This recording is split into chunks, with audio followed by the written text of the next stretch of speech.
So with the difficulty we've seen in the stock market and the economy, a lot of agents are asking me, how do I choose a niche or a market to sell insurance that has some kind of peace of mind?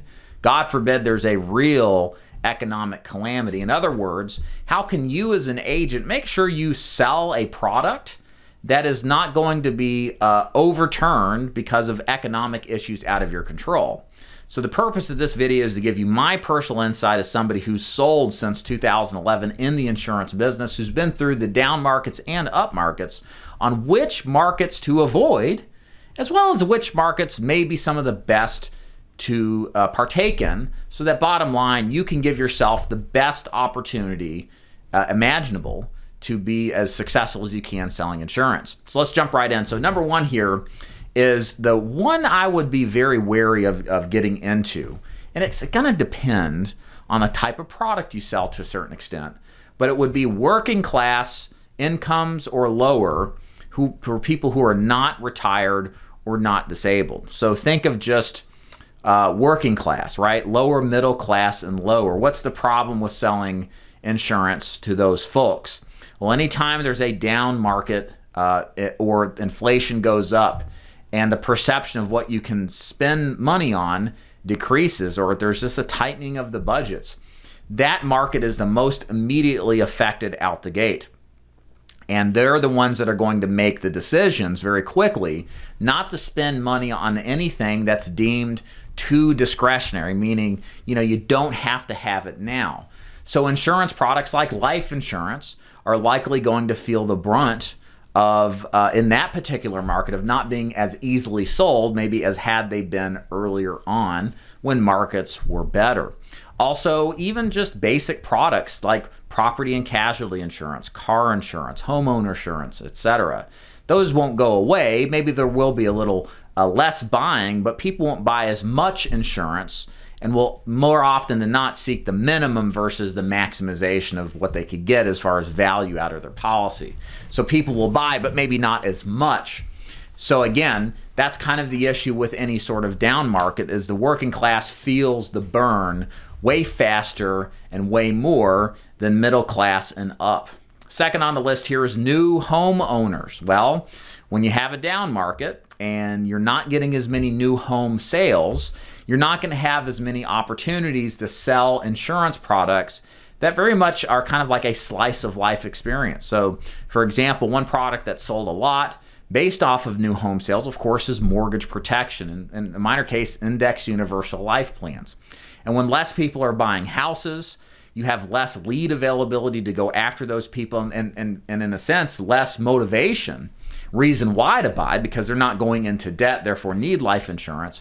So it's going to be harder to sell certain products given that there is less home buying going on.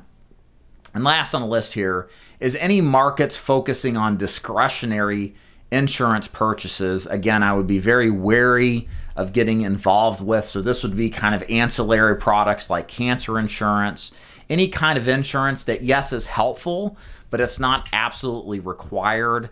These are the ones that you want to be very concerned with if you especially start to lead with them. Instead, what you want to do is find markets that have already a socioeconomic trend in place that won't change regardless if the economy goes up or down, and find products that are less discretionary in need to focus on and target with your primary marketing activities. So a little bit of advice, and again, this is biased, I'll admit, because I've built my agency with this idea in mind for many years now. I got into the insurance business during the Great Recession after losing my personal training business. And so I've no firsthand experience to never get involved in a business where I'm completely out of control of influencing, the ups and the downs of the markets.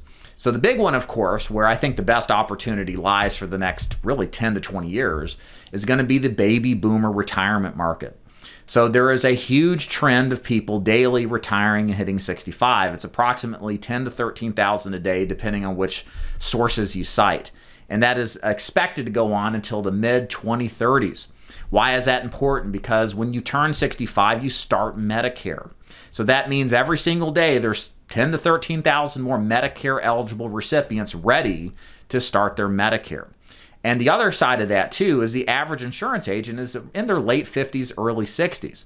So we can expect over the next 10 to 15 years a massive slew of retirements. Therefore, less agents to serve this particular bunch of clients that really need an agent to help navigate the options to get quality Medicare coverage.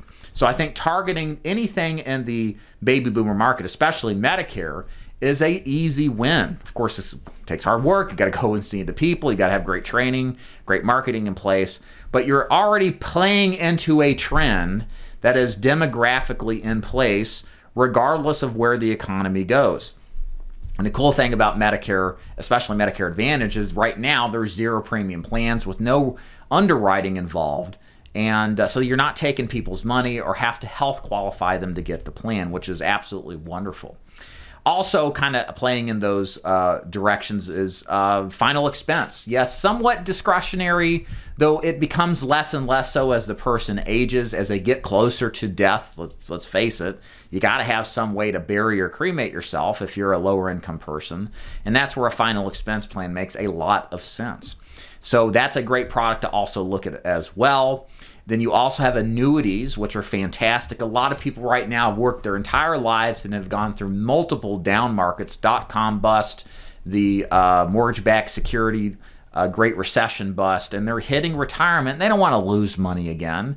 And that's where annuities become very lucrative. They become very appealing because what annuities provide is upside opportunity to grow your nest egg while also protecting it from downside market loss, which no 401k can do because you're completely exposed to the health or lack thereof of the economy. So selling annuities is going to be even more and more better as time progresses.